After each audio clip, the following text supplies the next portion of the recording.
se fait pas dévisager, on enlève notre voile, il ne se passe strictement rien. Quand on est au lycée, quand on est sur Paris, les actes islamophobes sont constants. On se fait dévisager, on se fait humilier, on se fait convoquer chez une directrice qui ne veut pas qu'on mette des jupes. Aujourd'hui, on se fait opprimer, mais ce n'est pas par les hommes de notre religion. Au contraire, leur émancipation, qu'ils disent émanciper, c'est de nous retirer tous nos droits, de nous habiller, de mettre un bout de tissu. En quoi ça les dérange? Un bout de tissu pour eux. Tout ce qu'ils veulent, c'est nous contrôler. Tout ce qu'ils veulent, c'est qu'on s'habille comme tout le monde, qu'on soit dans les normes. Mais nous, dans leurs normes, exactement. Mais nous, nos normes, c'est le voile. On a le droit, on a tous le droit de porter notre voile. Aujourd'hui, je tenais à vous dire que en silence, il y a des femmes qui pleurent. En silence, il y a des étudiantes qui pleurent. Aujourd'hui, je tiens à préciser que j'en peux plus, vraiment. Tout ce qui est acte islamophobe, on est dans les métros, on est dans les RER, on se fait constamment dévisager. Je deviens parano. Vous vous rendez compte? Parano. On nous dévisage constamment. On est là, on ne fait pourtant rien, aucun mal. On va juste pour étudier. Quand on y va, quand on va au lycée, on nous dit, mais vous êtes opprimés. Pourtant, moi, je viens juste faire mes devoirs, je viens juste étudier, je me fais rabaisser. Le pire, c'est que ce sont des adultes qui le font. Ils ont pas honte. Ils viennent, ils nous convoquent. Ils sont à plusieurs sur nous. Ils commencent à nous rabaisser, à nous crier dessus. On nous harcèle. Aujourd'hui en France. Les musulmanes se font harceler par les médias, par le pouvoir, par l'école, par tous. Aujourd'hui, j'en ai marre. On en a tous marre. Il faut résister. Il faut manifester. Aujourd'hui, cette main que j'ai dessinée, c'est la mienne. C'est une main française. C'est une main musulmane. Je suis une musulmane française. Il faut m'accepter comme je suis. Merci à vous. Merci à tous et à toutes. Voilà. Bravo. Bah, bonne journée.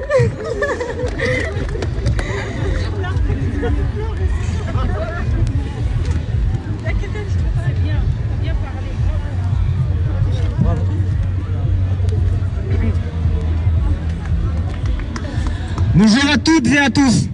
Je vais commencer par, au nom de l'Union juive française pour la paix, apporter notre pleine, entière et inconditionnelle solidarité à tous nos frères et sœurs musulmans et musulmanes, à tous nos concitoyens de confession musulmane ou supposée telle. Face à cette islamophobie généralisée qui se déchaîne partout, ça a été dit, dans la rue, dans les médias, dans les écoles, dans les universités, dans les entreprises, dans les institutions politiques jusqu'au plus haut sommet de l'État. Qu'on ne s'y trompe pas, cette islamophobie n'est pas une histoire de controverse religieuse, ce n'est pas une histoire de laïcité. Elle véhicule une exclusion sociale et politique totale, dirigée d'abord contre celles et ceux qui apparaissent comme descendants des pays que la France a colonisés. Elle fait des musulmans et des musulmanes aujourd'hui des citoyens de seconde zone, ou pire que ça, des ennemis de l'intérieur qu'il faut ficher, exclure, soumettre, et ça jusqu'aux enfants dans les écoles primaires. C'est au bout du bout une politique de déshumanisation. Et cette mécanique, nous la connaissons bien, car en tant que juifs, nous sommes porteurs d'une histoire douloureuse. Douloureuse parce que des millions d'entre nous, par le passé, ont subi les mêmes rhétoriques, les mêmes politiques. Auschwitz n'est pas tombé du ciel, mais a été rendu possible par des décennies et des décennies d'antisémitisme d'État en Europe, de plus en plus virulent et de plus en plus déshumanisant. Et il y a dans notre organisation des camarades qui ont vécu dans leur chair, des camarades dont les parents, les grands-parents ont subi cet antisémitisme d'État. Car si aujourd'hui Auschwitz et Vichy ne sont plus, le monde qui les a enfantés, lui, il existe toujours aujourd'hui. Et de la même manière que hier, des femmes et des hommes se sont levés pour dire non à l'antisémitisme d'État, nous nous levons aujourd'hui fermement contre l'islamophobie d'État.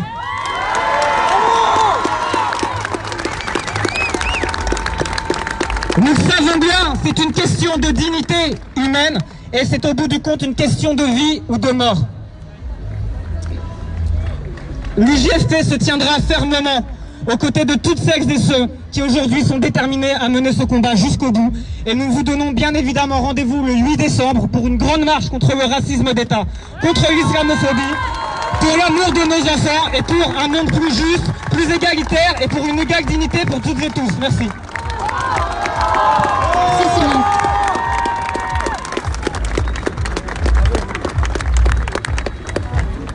Bonjour, je suis juste citoyenne française et confession musulmane.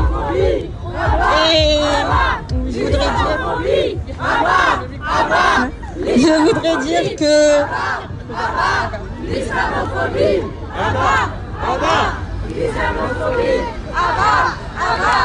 l'islamophobie, l'islamophobie,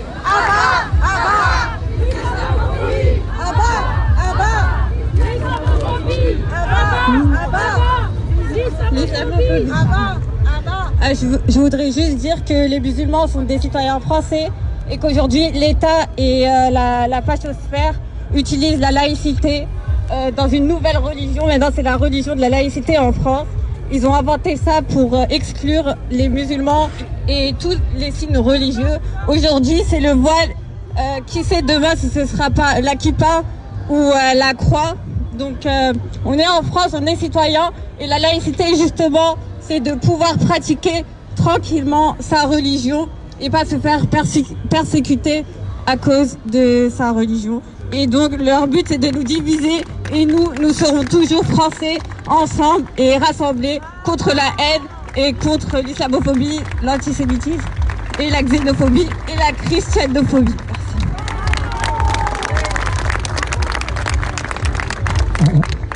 Bonjour, Théo Roumier pour l'Union communiste libertaire, l'UCL. La première chose que je voudrais dire, c'est que vraiment, je suis très content de voir autant de monde rassemblé aujourd'hui place de la République. Merci à vous, merci pour votre courage, merci pour votre détermination. On est effectivement, ça a été dit, je ne vais pas répéter tout ce qui a été dit, on est face à une offensive islamophobe là aujourd'hui qui est inédite. Elle atterrit pas de nulle part. Bien évidemment que l'islamophobie et cette offensive islamophobe, c'est l'héritière d'un racisme colonial qui a été construit par des crimes, par des meurtres, par des massacres et qui aujourd'hui se traduit par des discriminations, des assignations, des stigmatisations, des violences contre les personnes musulmanes ou considérées, assignées comme telles. Aujourd'hui, cette islamophobie, nous on la dénonce, nous on veut la combattre le plus largement possible. On pense vraiment que dans la période dans laquelle qu'on traverse aujourd'hui, il ne faut pas faire un pas en arrière, il faut aller de l'avant, il faut qu'il y ait un avant et après la mobilisation qu'on va construire ensemble contre l'islamophobie. Et aujourd'hui, pour ça, il faut être très clair, l'islamophobie n'est pas le domaine réservé de l'extrême droite, elle n'est pas le domaine réservé du Rassemblement national, elle s'exprime au plus haut sommet de l'État. C'est parce que le président Macron, c'est parce que le ministre Blanquer, c'est parce que des députés aujourd'hui construisent une islamophobie d'État qu'on est dans la situation qu'on traverse aujourd'hui. Et pour ça, il faudra aussi être très clair pour celles et ceux qui se réclament de l'émancipation, du progrès, de l'égalité. Il n'y a pas d'égalité sous réserve ou sous condition. Il n'y a pas d'égalité pour les uns et pour les autres et une égalité différente pour les musulmans et pour les musulmanes. Aujourd'hui, combattre l'islamophobie, c'est combattre l'égalité. Alors oui, nous serons présents et présents le 8 décembre. Nous serons présents et présentes et nous répondrons présents et présentes à toutes les initiatives contre l'islamophobie. Merci encore une fois pour votre courage et votre détermination.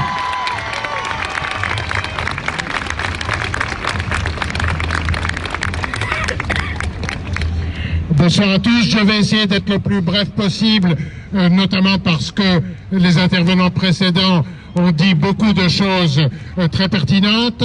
Ce que je voudrais dire, c'est notamment, vous avez vu, et ça a été assez relayé médiatiquement, la condamnation récente et définitive du raciste Éric Zemmour. Cependant, très peu de médias ont relayé ce fait que si Éric Zemmour a été condamné, c'est parce que une association, celle que je représente, une association de solidarité avec la Palestine, Euro-Palestine, avait porté plainte. Je ne le dis pas pour verser des fleurs sur Euro-Palestine, mais je le dis pour souligner en creux que si nous avons porté plainte, c'est parce que ni les grandes ONG, ni a fortiori le gouvernement n'avaient levé le petit doigt, alors que devant des millions de téléspectateurs, Éric Zemmour, tranquillou, appelait à chasser les musulmans de France en leur disant « Ah ben pour eux, il faut leur donner le choix entre l'islam et la France ». Alors, bien sûr, obtenir la condamnation d'Éric Zemmour est une satisfaction, mais c'est une assez maigre consolation quand même. D'abord, parce qu'il continue d'être invité impunément par ces mêmes merdias, n'oubliez pas le R dans ce que je viens de dire, mais surtout parce que sa condamnation est suivie ces derniers jours, ces dernières semaines, parce que les autres intervenants avant moi ont correctement défini comme étant une nouvelle vague extrêmement grave, dirigée depuis le sommet de l'État, d'islamophobie. Alors, le front judiciaire, oui, c'est une arme qui est à notre disposition, mais il ne sera jamais remplacé la mobilisation de terrain, que ce soit aujourd'hui sur la place de la République ou qu'il faille que ce soit à l'université de Cergy-Pontoise ou dans les écoles pour la protection des mamans voilées qui veulent accompagner les sorties scolaires, la mobilisation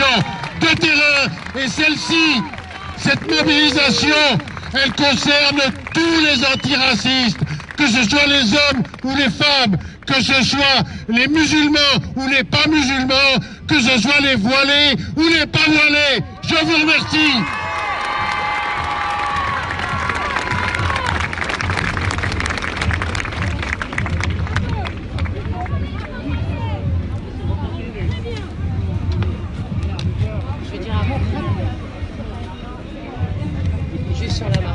Alors, je veux dire aussi sur la marche, mais je suis le Globe 777, je m'appelle Khadra, je m'inscris aussi dans la lutte contre l'islamophobie.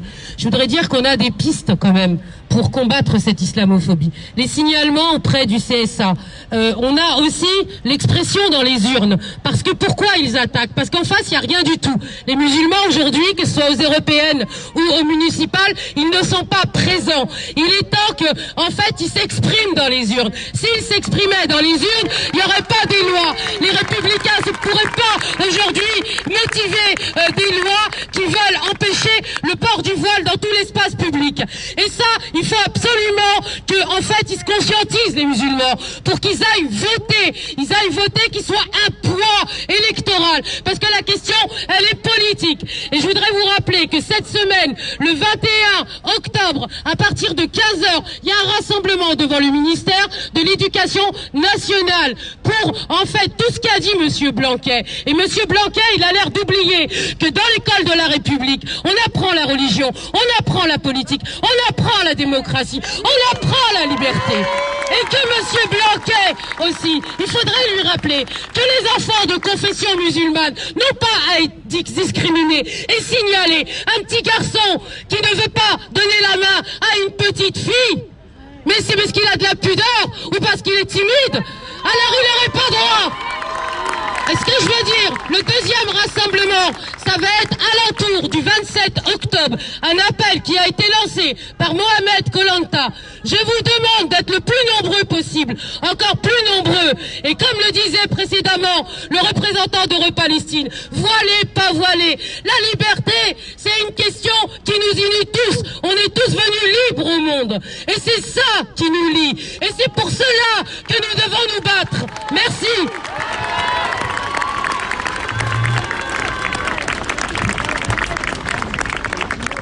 Donc vous l'avez entendu, il y a beaucoup de colère. Nous sommes en colère, mais nous ne sommes pas résignés. On vous donne rendez-vous le 8 décembre prochain pour une grande marche pour la justice et la dignité, pour les enfants de Mantes-la-Jolie, pour le fils de Fatima, pour tous tous nos enfants.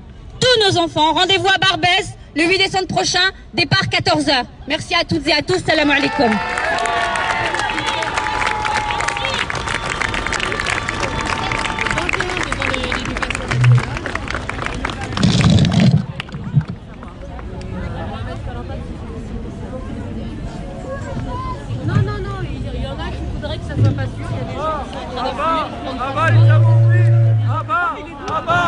L'islamophobie, à bas,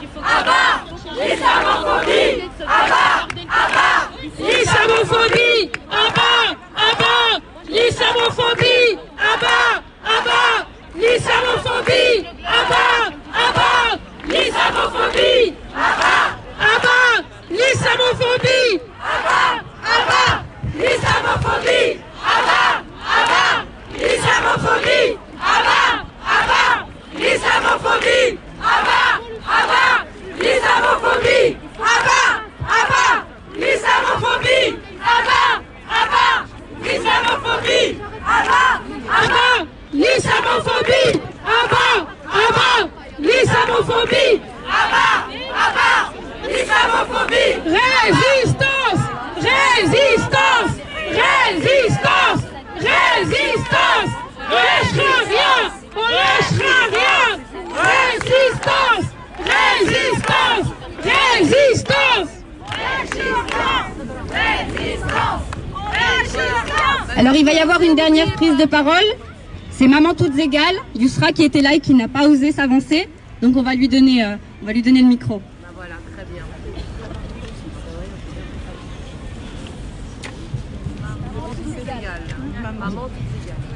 Bonjour tout le monde.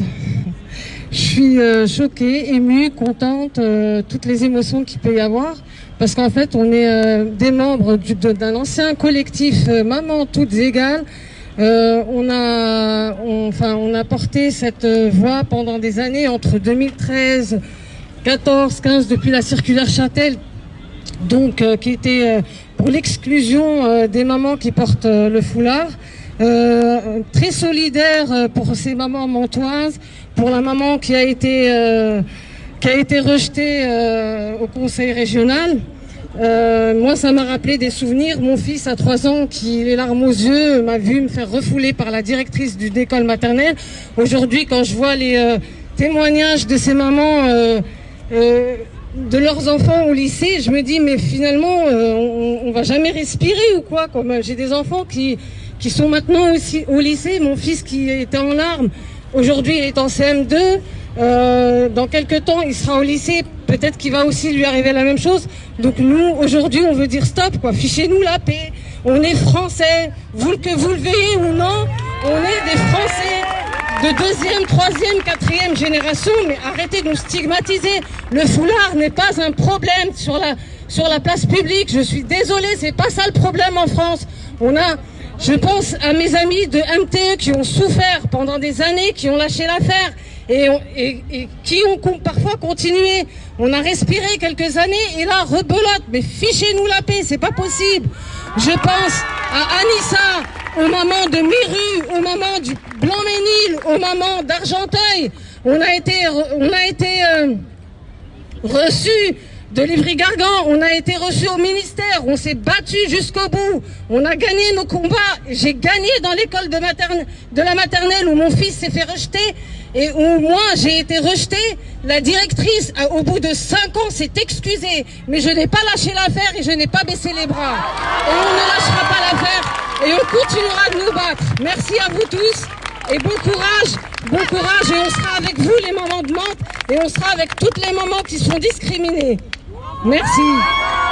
Merci Yousra.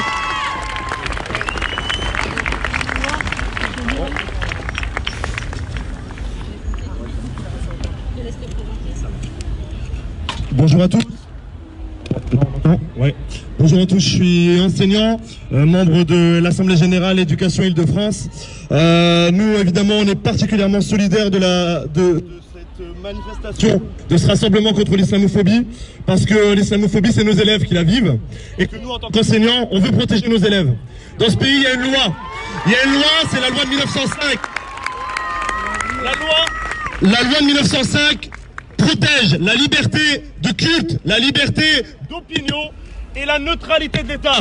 Or, M. Blanquer, en s'exprimant sur le voile, trahit cette neutralité de l'État. C'est eux qui sont contre la laïcité. On doit déposer plainte contre lui. La neutralité de l'État applique que ces membres du gouvernement ne rentrent pas dans les questions religieuses. Par ailleurs, M. Blanquer se ridiculise jour après jour avec ses déclarations qui n'ont ni queue ni tête. Après le petit pain au chocolat de M. Copé, on a le droit maintenant aux enfants, petits garçons qui ne donneraient pas la main aux petites filles pour des questions religieuses. Mais où en est-on? Où en est-on dans ce pays? Nous avons un président qui appelle aujourd'hui à la délation. Nous sommes dans un pays qui a une histoire, qui a tué des millions de juifs. Aujourd'hui, à quoi appelle-t-il? On est en train de débattre à l'Assemblée nationale sur une taille de barbe, sur le nombre de fois où les gens peuvent faire la prière dans une journée. Mais où en est-on arrivé?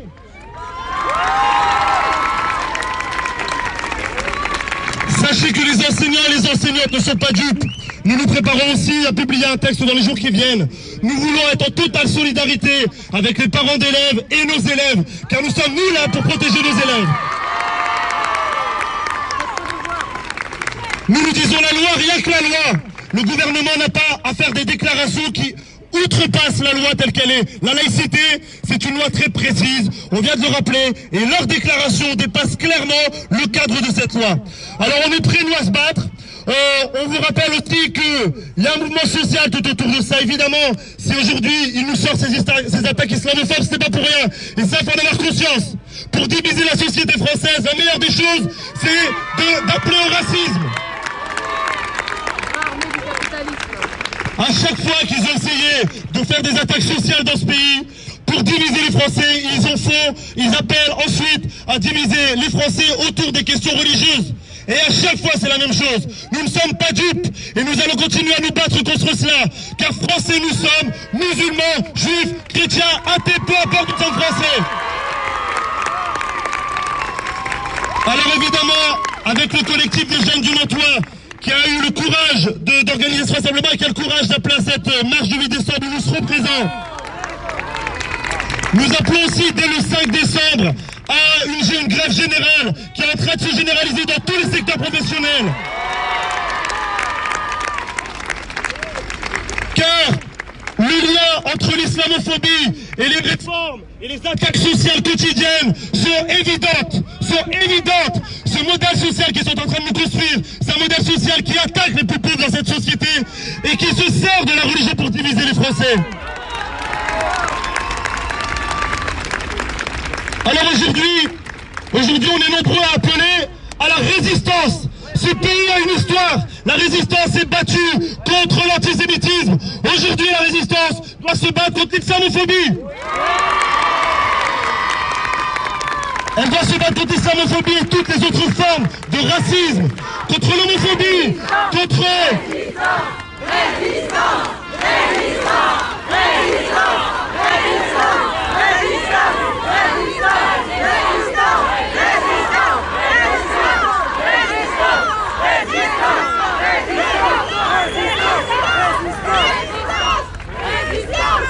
Ce gouvernement continue jour après jour d'attaquer les quartiers populaires et les plus pauvres de cette société.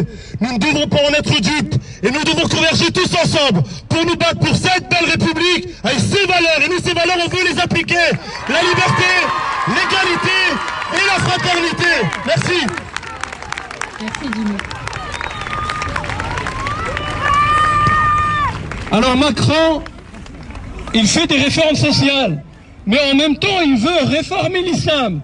Ça veut dire qu'il veut, soi-disant, organiser l'islam. Ça veut dire qu'il veut contrôler l'islam, contrôler les musulmans.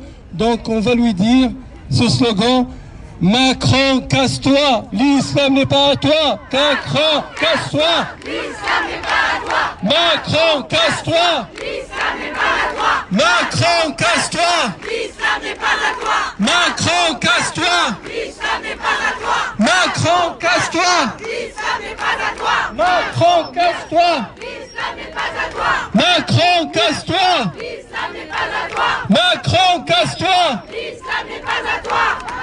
Et je donne la parole à Arslan.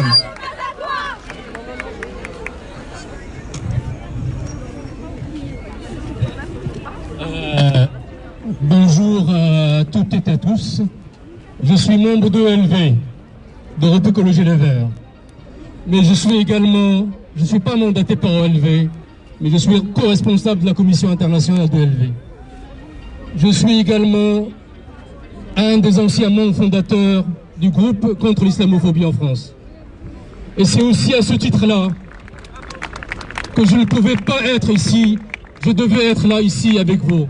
Non pas pour dire que je suis solidaire, mais que je suis impliqué. Je suis impliqué jusqu'au bout, de la tête jusqu'aux pieds. L'humiliation qu'a subie cette femme dans l'enceinte, dans des enceintes de la République française n'est absolument pas acceptable. Parce que cette humiliation qu'a subie cette femme, je la vis aussi parce que ma mère a porté aussi un fichu sur la tête. Et elle n'a pas été moins mère, moins affectueuse, moins me suivre dans l'école de la République. Et je pense qu'aujourd'hui, ce qui vient de se passer, on a franchi une étape dans ce pays. On a franchi une étape parce qu'on va arriver à une conjonction d'intellectuels qui soutiennent l'islamophobie, d'hommes politiques qui soutiennent l'islamophobie, d'associations qui sont silencieuses et leur silence est assourdissant parce qu'il en dit long sur la manière dont les musulmans sont considérés aujourd'hui au sein de la République. En tant que membres du LV, nous sommes pour la diversité, nous sommes pour la biodiversité, nous sommes pour la pluralité culturelle, mais nous sommes aussi pour la pluralité religieuse. Partout, nous rappelons en France, comme dans le monde, qu'il y a une urgence de la lutte contre le climat, qu'il y a une urgence écologique. Mes chers amis, je vous le dis aujourd'hui, il y a une urgence plus que jamais pour lutter contre l'islamophobie.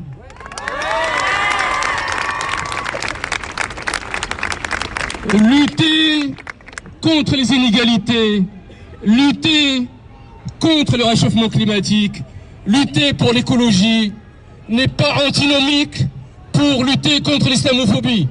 Elles sont articulées. Et donc non seulement je me trouve avec vous aujourd'hui, mais nous nous retrouvons avec vous plus que solidaires, plus qu'impliqués le 8 décembre, encore plus en nombreux.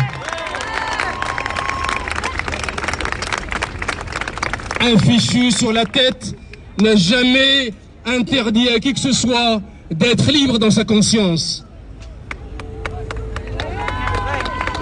Un fichu sur la tête n'a jamais interdit à qui que ce soit d'être sous la tutelle de qui que ce soit. Contrairement à ce qu'on dit. Alors oui, il y a une mémoire coloniale qui ne cesse d'être reproduite à jamais, encore aujourd'hui, comme l'était hier, mais aujourd'hui, contre les musulmans en France. Et une république fraternelle ne sera jamais fraternelle si elle ne défend pas aujourd'hui le droit des musulmans à s'exprimer sur l'espace public avec leur foi. Donc, chers amis, cette lutte, elle est une lutte tenace, constante, de tous les jours, de toutes les minutes. Et jamais, jamais on laissera tomber le flanc de la liberté, parce que il a coûté hier, comme ça a été dit, à d'autres groupements, et il en coûtera si jamais nous laissons tomber le combat de ceux qui luttent contre l'islamophobie, et notamment dans les quartiers populaires.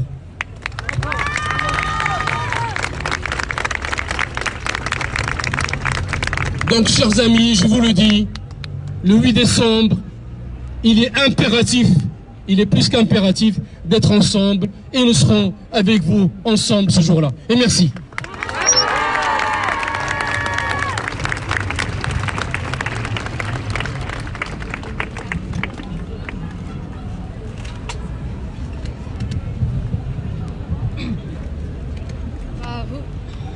Vous m'entendez? Ok. Vous m'excuserez si ma prise de parole...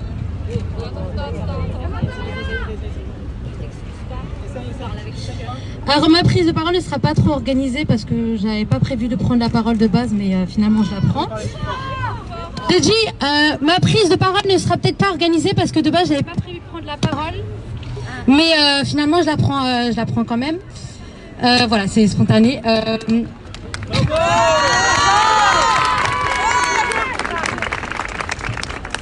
Donc si j'ai décidé de prendre la parole aujourd'hui, c'est au nom de toute cette islamophobie qui est déversée depuis quelques années. Ce n'est pas seulement cette islamophobie qu'on voit depuis quelques semaines, cette islamophobie qu'on voit depuis quelques années. Ça a commencé par le débat avec le hijab à Décathlon.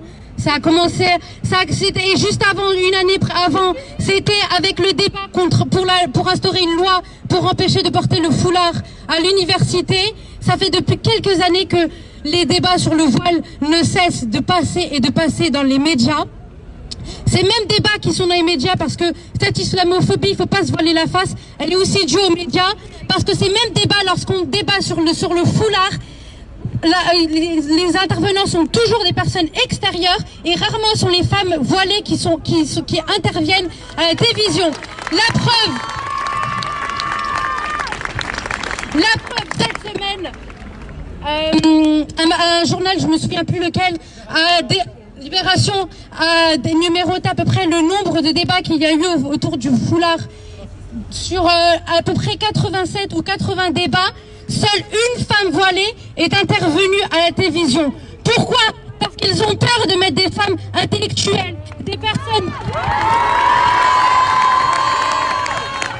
Ils ont peur de mettre des personnes musulmanes qui auraient assez d'intellectuels pour contrer leurs arguments. C'est ça aussi.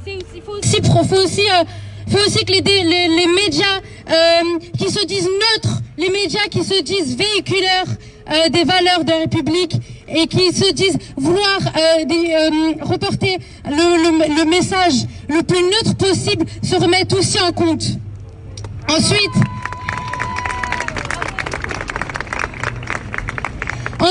à tous les hommes politiques tels que le ministre de l'Éducation et autres, je n'en passe, avec le nombre qu'il y a eu, le nombre de personnes politiques, ministres et autres hommes politiques qui sont passés aujourd'hui à la télévision, dans les journaux et qui ont élevé leur voix. Je leur dirai à tous, à ceux qui disent que ces lois et ces prises de parole sont au nom de la laïcité, et à ceux qui veulent faire passer la loi comme quoi les femmes ne peuvent pas porter le voile au nom de la laïcité, j'aimerais leur poser la question. Dans ce cas-là, pourquoi la kippa n'est pas interdite? Pourquoi le bindi n'est pas remis en question? Je dis ça pour cette loi, je dis ça pour la loi qu'il y a eu à l'université il y a quelques années, et je dis ça au nom des autres lois qui aura peut-être dans les prochaines années au cours du fil où on arrive en ce moment.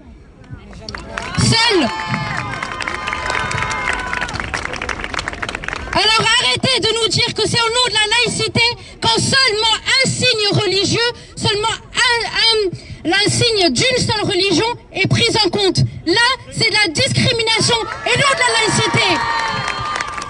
Ces hommes politiques, ministres et autres qui ont été élus, qui ont été choisis pour nous défendre, qui ont été choisis pour défendre la République, ont assez de courage, ont assez de culot pour cracher sur la principale principe qui fait la France, la laïcité.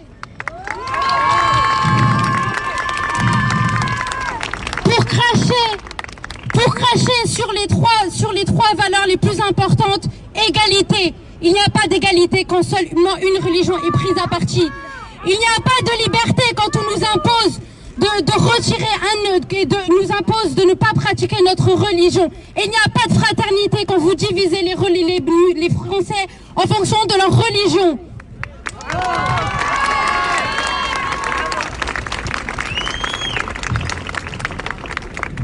Et ces mêmes Français qui ne cessent de dire qu'on n'est pas associé à la culture de la France. Comment peut-il dire ça quand ces personnes ne sont pas assez intelligentes pour se remémorer les principes qui ont fondé la France? Comment ces personnes peuvent parler de la culture de la France quand ils bannissent tous les combats qu'il y a eu pour instaurer la laïcité en France? Et c'est le principe même qu'on appelle l'égalité, fraternité. Quand ils ne sont pas capables de respecter la devise de la France. Quand ils ne sont pas aussi capables de se souvenir de la mémoire de la France. Il y a longtemps jadis, la France a colonisé plusieurs pays de l'Afrique. Durant cette colonisation, elle a imposé des cérémonies où elle obligeait des femmes à retirer le hijab. Là, certes, ces cérémonies ne sont pas en Afrique. Ces cérémonies ne sont pas pour la même raison. C'est non pas pour asservir le pouvoir. Ces cérémonies ne sont peut-être pas dans le même pays, mais le principe, quand on demande à une femme de retirer le foulard, c'est la même attitude. C'est la même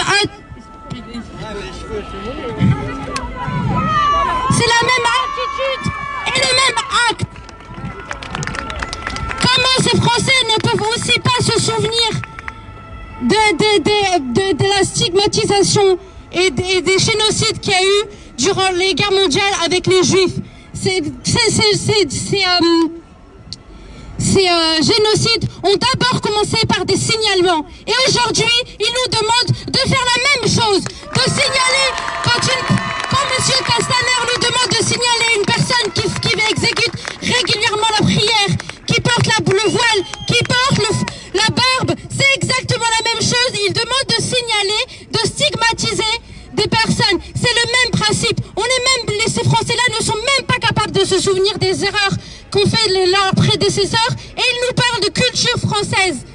En outre, ces derniers sont plus qu'hypocrites lorsqu'ils critiquent les pays comme la Chine qui persécute les Ouïghours. Comment ces persécutions, comment ces génocides ont commencé par des signalements obligatoires. Et là, on nous demande de faire les mêmes processus.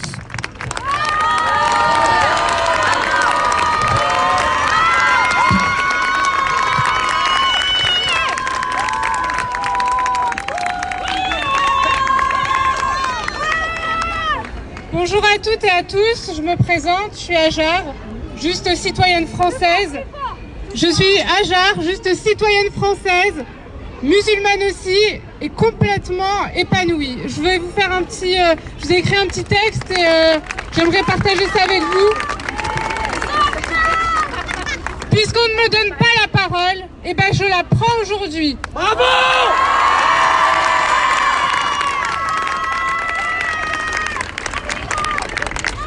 La France, mon cher pays, est aujourd'hui éprouvé et tout comme moi remis en question dans ce qui fait son essence même, la liberté, l'égalité, la fraternité. Nos valeurs françaises sont bafouées sous couvert de l'aliénation même de la laïcité, qui pour certains, loin d'être celle qui garantit le libre choix, le libre arbitre et le droit de croire ou de ne pas croire, est plutôt celle qui est le véhiculaire de l'intolérance, de l'irrespect, de la stigmatisation, de l'islamophobie en un mot. Je me souviens parfaitement de ce jour en classe d'histoire au collège où on a étudié l'histoire de France, même dans ses moments les plus sombres. Et on a étudié le traitement des Juifs en France, stigmatisés, arrêtés, enfermés, puis déportés, et on connaît la suite. Je n'arrivais pas à comprendre comment mon pays pouvait avoir eu un rôle dans cette horreur. Comment des citoyens comme vous et moi aujourd'hui pouvaient savoir ce qu'il se passait et ne rien dire, et rester dans l'inaction et laisser faire. Je ne comprenais pas comment il était possible de traiter des personnes, des êtres humains, de manière si injuste pour une seule raison, leur religion.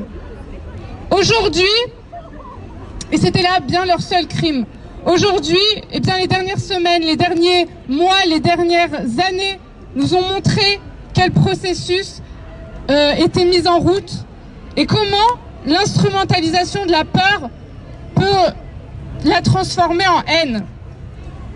Comment l'émotion et la souffrance légitime face à l'atrocité des actes terroristes peuvent être détournés par l'amalgame pour créer un climat de méfiance, pour stigmatiser une minorité. Et oui, avant de les déporter, les Juifs, eh bien on les signalait.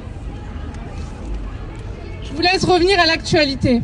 L'islamophobie, moi je ne l'ai pas fantasmée depuis mon siège sur un plateau télé. Non, je la vis au quotidien, moi, l'islamophobie. Et en me voyant, vous comprenez pourquoi? Oui, je porte le foulard sur ma tête. Oui, je crois en Dieu. Oui, je suis musulmane. Et si tel est mon crime, alors je plaide coupable.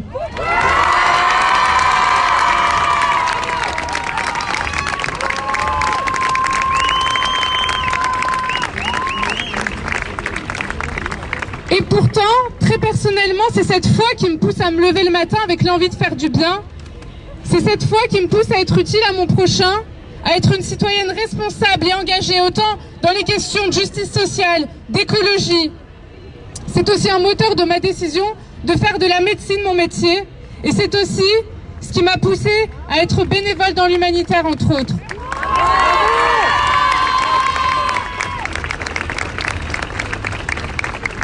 C'est ma croyance, ma foi, qui fait de moi ce que je suis aujourd'hui. Une fervente féministe, oui, je le clame. Et qui me permet de voir dans la différence de chacun ici, la force de la France.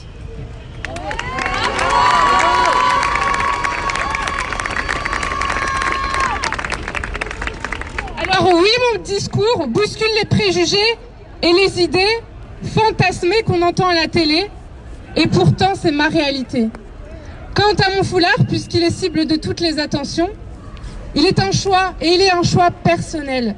Il est un choix issu d'un cheminement spirituel, et le seul rôle politique qu'il a, c'est celui qu'on utilise au profit de l'islamophobie.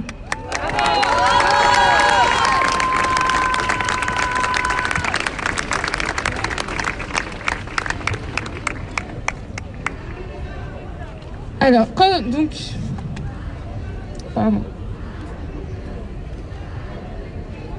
Et si c'est une question que vous vous posez, non, ce foulard, on ne me l'a pas imposé. Et je ne permettrai à personne de m'imposer de l'enlever.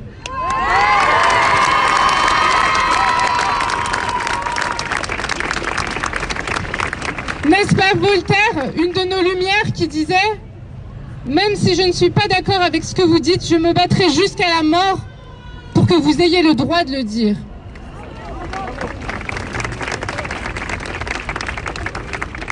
Nos droits constitutionnels qui font l'essence même de notre République ne sont visiblement pas à prendre pour acquis. Et les valeurs auxquelles nous tenons tous, c'est à nous citoyens de les défendre. Personne ne le fera pour nous.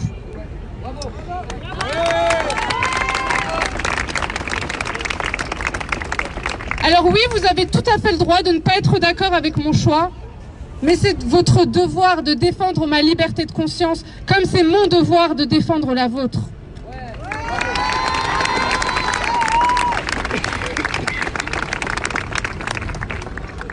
Ma foi est un droit, pas un crime. L'islamophobie en est un.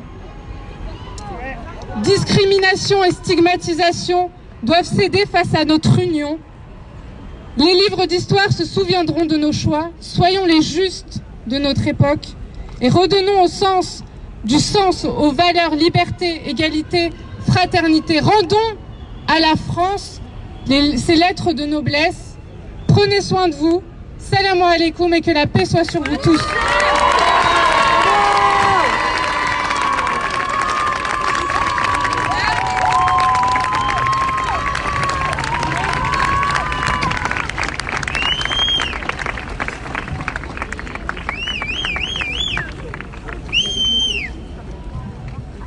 Bonjour à tous, salam alaikum.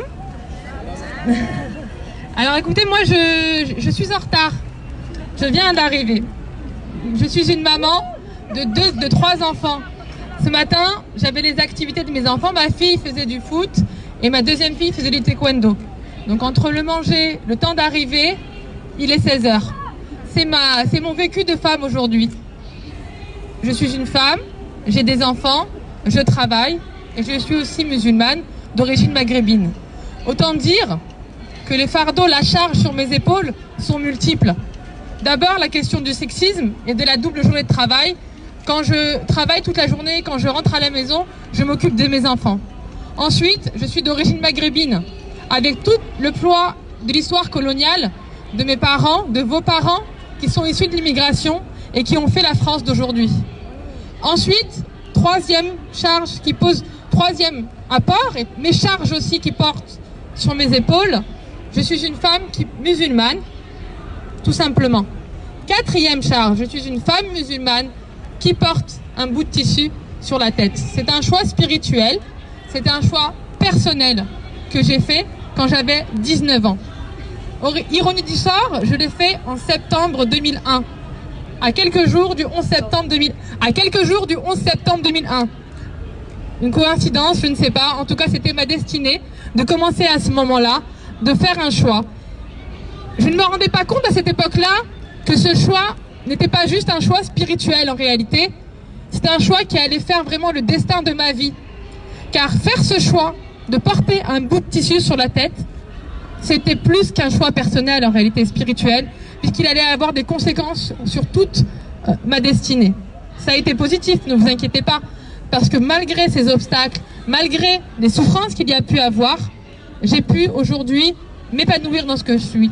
Première souffrance, premier obstacle, donc septembre 2001, je porte le foulard, un turban, et je travaille, donc je suis étudiante en communication, et je travaille à la FNAC dans les sondages, pour ceux qui ont déjà fait ça.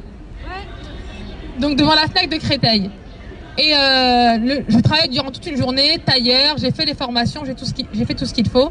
Et le soir, on m'a dit JN, je m'appelle JN, je ne sais pas si je vous l'ai dit. On me dit JN, je crois qu'il y a un problème avec ta tenue, est-ce que tu pourrais pas remonter ton foulard et sourire un petit peu? Et après, 1 heure plus tard, on me dit, ce n'est pas la peine de revenir le lendemain.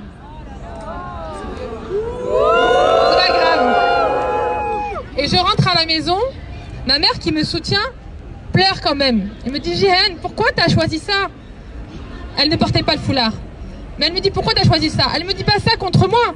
Elle me dit ça tout simplement parce qu'elle sent bien qu'il y a une ambiance, une oppression, une discrimination par rapport à ce foulard. Et elle est un peu déçue. Elle se dit, mince, qu'est-ce que tu as fait comme choix? Pourquoi ce choix qui t'emmène dans ces difficultés-là? Mais moi, à partir de ce moment-là, je savais qu'il y aurait des difficultés, qu'il y aurait des obstacles, mais je n'ai jamais, jamais, jamais, jamais lâché, et encore aujourd'hui.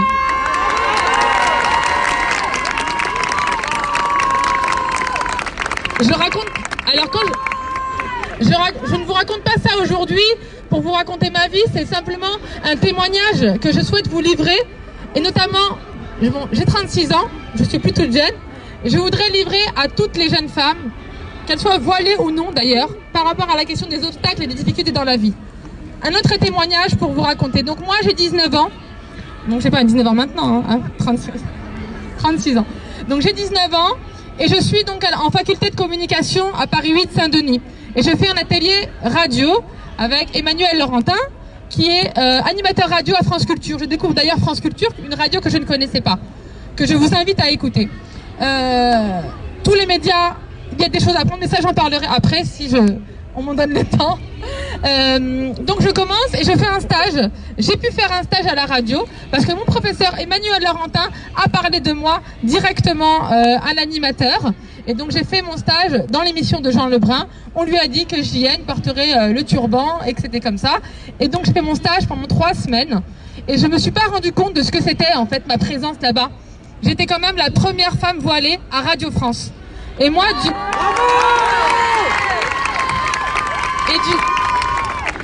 haut de mes 19 ans, je me rendais pas compte du pavé dans la mare que c'était en réalité. Et je m'en suis rendu compte comment? C'est mes collègues qui m'ont raconté.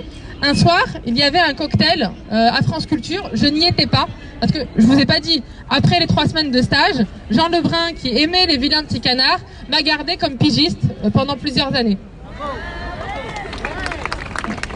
Et donc un soir, il y avait un cocktail. Il y avait une femme journaliste qui revenait d'Afghanistan. Et pour faire de la provoque, elle a mis une burqa pour montrer un petit peu ce que c'était aux gens. C'était pas par conviction, hein, elle l'a mis juste comme provocation. Et elle était au bras d'un de mes collègues qui travaille avec moi dans l'émission Pot-au-feu. Et donc elle est arrivée le soir du cocktail, donc au bras de mon collègue, donc moi je n'y étais pas. Et pendant 3 minutes, les gens ont tous cru que la femme qui portait la burqa, c'était moi. Donc pour vous dire aujourd'hui, donc tout ça ne date pas d'hier. Tout ça ne date pas d'hier. Et donc ce destin, juste pour continuer, ça m'a forgé en réalité. À aucun moment, je ne me suis dit, je vais arrêter mes études. À aucun moment, je me suis dit, je vais m'arrêter là. Je n'ai pas d'avenir. J'ai toujours voulu lutter. Et ça a été d'ailleurs le moteur de mon engagement. De mon engagement en tant que femme, de mon engagement en tant que citoyenne, de mon engagement en tant que journaliste. Parce que j'ai continué mon chemin en étant journaliste pigiste pour différents médias. Et je me suis engagée. La route était difficile, autant parce que je portais le foulard que parce que le métier de pigiste est très compliqué pour les journalistes qui sont là. Et donc on a continué, mais je sentais bien que le fait que je sois comme ça avec mon foulard, j'ai été une des premières filles qui a porté le foulard dans mon quartier, il n'y en avait pas énormément. Il y avait quand même ce côté entre guillemets représentation. Les gens voulaient qu'on porte la voix, qu'on ne soit... Je sentais ce rôle-là, qu'à un moment donné, il fallait être là, il fallait être présente. Et juste, alors je m'embrouille, mais juste pour vous expliquer, il était important pour moi, c'était comme un moteur. Là où je devais aller, je représentais cette femme d'origine maghrébine, cette femme issue du quartier populaire, cette femme musulmane, cette femme qui porte le voile. Et à aucun moment, je n'ai reculé. Pour moi, quand on demandait qui veut prendre la parole, qui veut être délégué, qui veut être ceci, qui veut être cela, j'étais la première à lever la main. Pas seulement parce que j'avais envie de le faire, pas seulement que j'avais envie de le faire, mais parce que je sentais que c'était important. Je sentais que c'était important. Alors que ce soit, donc moi j'ai eu plusieurs trajectoires dans ma vie. J'ai fait donc du journalisme dans différents médias, le Courrier de l'Atlas, France Culture. J'ai aussi été entrepreneur parce qu'à un moment donné, quand j'ai été pigiste, j'ai vu que c'était un petit peu compliqué pour avoir un vrai salaire. Donc les pigistes savent ce que c'est. Donc j'ai décidé de me tourner vers l'entrepreneuriat. Donc j'ai travaillé dans la communication, notamment auprès des entreprises. Mais ça aussi, ça a été un combat parce que personne n'a voulu réellement m'embaucher. J'ai fait des CV, j'ai fait des entretiens et on sentait toujours qu'il y avait une barrière. Donc qu'est-ce que j'ai fait? Qu'est-ce que j'ai décidé? Je me suis mis comme entrepreneur et je me suis mise à mon compte. Et ça a été... Et je remercie toutes les associations. Merci. Et je remercie toutes les associations d'aide à l'entrepreneuriat qui permettent justement de trouver des alternatives. Et pourquoi je vous raconte ça? Parce que c'est important aujourd'hui de ne pas s'arrêter au fait de dire qu'on n'a pas été embauché. Il y a des voies. Alors les voies ne sont pas faciles, mais il faut toujours persister. Donc j'ai fait de l'entrepreneuriat.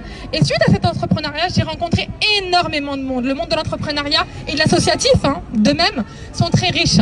Et donc avec des jeunes femmes comme moi, on était plusieurs de différents backgrounds, de différentes références, d'autres qui sont proches plutôt de l'environnement, d'autres qui vont être proches du digital, moi qui étais plutôt proche de la question de la communication et des quartiers populaires. On a décidé de lancer un événement qui s'appelle We Talk, Women Empowerment Event. C'était un événement qui était à destination de toutes les femmes. On ne voulait pas uniquement faire un événement où on va donner la parole aux femmes qui portent le foulard. Parce qu'on se disait qu'en réalité, ce que je disais au début, ce que moi je vis, Jihen, ce que je disais au début, donc être une femme issue du quartier populaire, d'origine maghrébine, musulmane, qui porte le voile, maman, j'ai plus de doigts pour compter tout ce que... Ça, il n'y a pas que moi en fait qui le vis, il y a beaucoup de femmes qui le vivent, qu'elles soient de différentes origines, de différents horizons, qui soient la question du handicap, sur la question de couleur, racisées, nous les racisés, il y avait différentes questionnements, catégories sociales, ethniques, etc., qui avaient besoin de se révéler. Les femmes aujourd'hui sont plutôt muselées, elles ne parlent pas. C'est faux de dire que on a l'impression de parler de soumission que des femmes voilées ou des femmes en Iran ou en Arabie Saoudite. En réalité, les femmes en France subissent justement cette soumission. Les femmes en France subissent ce muselage. On ne leur donne pas droit à la parole, que ce soit dans les grandes entreprises du CAC 40, que ce soit dans les médias, que ce soit au niveau politique. Donc ce combat, en réalité, il n'est pas uniquement le nôtre. Il n'est pas uniquement celui des femmes qui portent un foulard. Ça, c'est très important. Il est le combat de toutes les femmes et de tous les hommes racisés et engagés qui doivent faire entendre leur voix. Et c'est pour ça qu'on a voulu faire cet événement, le We Talk Event, que vous pouvez trouver sur Vimeo, avec des femmes qui racontaient leur histoire. On leur donnait 13 minutes et chacune racontait leur histoire. On avait Fatoumata Kébé, que vous avez peut-être entendu parler, qui est une jeune astronome, qui a fait un livre sur la Lune. On avait Elisa Rojas, qui est une femme handicapée, qui est la première à avoir dénoncé les messages sur le handicap dans les médias. On avait Aya Sissoko, qui est une boxeuse championne du monde. On avait Béatrice Barbus, qui est une femme d'une 50aine d'années, qui elle aussi a vécu les discriminations parce qu'elle vivait dans les quartiers populaires. Et toutes ces femmes, on s'est réunies ensemble lors d'un événement. Alors je vous raconte pas ça par rapport à We Talk, ça peut être autre chose, c'est pas là la question. C'est qu'à un moment donné, ces femmes-là, je vous jure, si on les mettait chacune les unes à côté des autres, on dirait qu'on n'a rien en commun. Mais en réalité, on a tout en commun. On a tout en commun.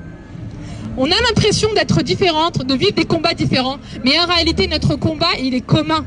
On a une voix à faire entendre, on a des combats à faire entendre, et en tant que femme, on doit se faire entendre, quelles que soient nos origines sociales, ethniques. Bravo. Et je ne vais pas être longue, je vais peut-être m'arrêter là, mais pour conclure, ce que j'avais envie de dire, bon, alors je sais pas ce que je voulais dire à la base, mais je pense que Nassira Ghanif et les sociologues ont vraiment parlé de ça, sur la question de la déshumanisation, l'objectification de la femme musulmane aujourd'hui.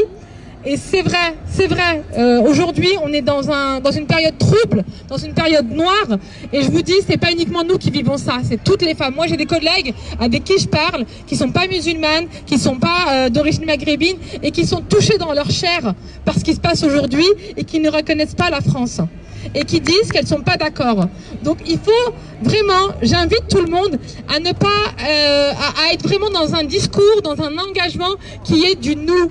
Nous tous ensemble, on pourra vaincre cette islamophobie. Nous tous ensemble, on pourra vaincre cette discrimination. Et nous avons des alliés, il faut en être sûr. C'est pas le eux contre nous, nous avons des alliés. Et d'ailleurs, si demain, par rapport à ce climat d'oppression, ce climat noir en France, nous sommes peut-être les premières victimes, mais à terme, c'est toute la France qui va en payer le prix. Donc c'est nous tous ensemble, qui devons nous lever pour dire non face à ce qui se passe. Et sincèrement, je pense que vous êtes tous touchés dans votre chair quand on entend des journalistes, et je vous invite à ne plus regarder ni LCI, ni CNews, ni BFM TV.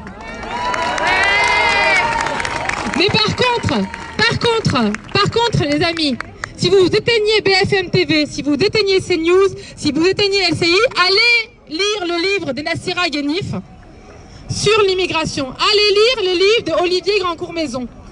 C'est très important. Si aujourd'hui, notre discours se limite à de la réaction sur ce qui est dit à droite, à gauche, on ne va aller nulle part. On ne va aller nulle part. Notre premier devoir, c'est de s'engager. Mais c'est de s'engager, et là je parle pour les jeunes, ce n'est pas uniquement en faisant un like sur Facebook, ce n'est pas uniquement en faisant une story sur Instagram. Alors c'est important, faites-les, attention, c'est très bien. Faites les stories, faites les likes, ça fait du bruit, ça fait du buzz, c'est super. Mais ne vous arrêtez pas à là. Ne vous arrêtez pas à là. Alors vous n'applaudissez pas? Alors ne vous arrêtez pas à là. L'engagement ne s'arrête pas aux réseaux sociaux. C'est un leurre. L'engagement, il est en bas de votre immeuble.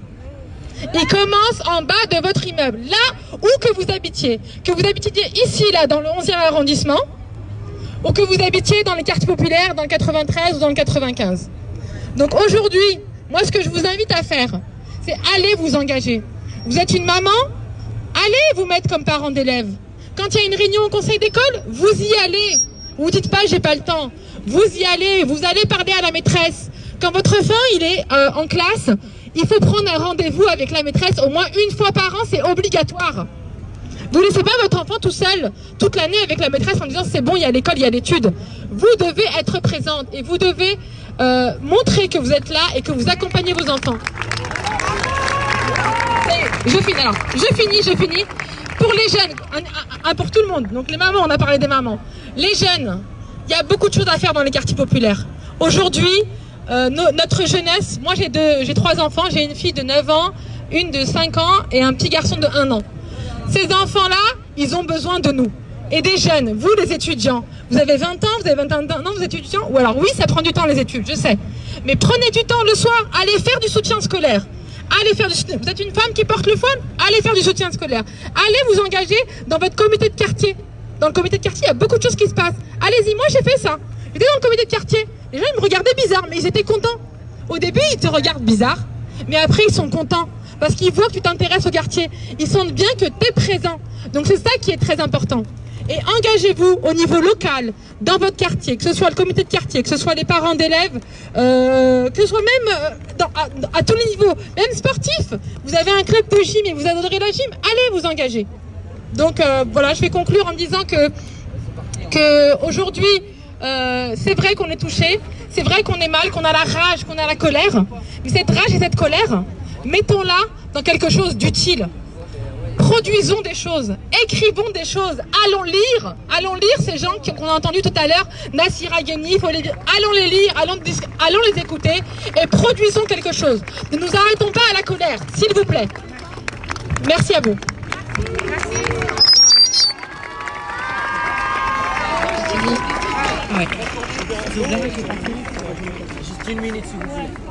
On conclut, on doit lever le rassemblement.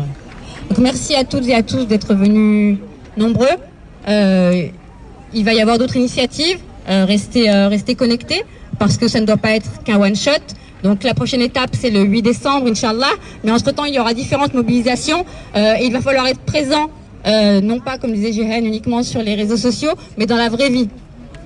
Au revoir et merci. Bravo. Merci, au revoir. Et la plateforme, les musulmans, là, vous en avez parlé? C'est lundi le lancement. Les gens, ils doivent atterrir, on sait peut-être pas. J'en ai parlé. Non, mais mon ouverture, il parle de la plateforme avant d'organiser ça. Ça a été. Merci. En fait, c'était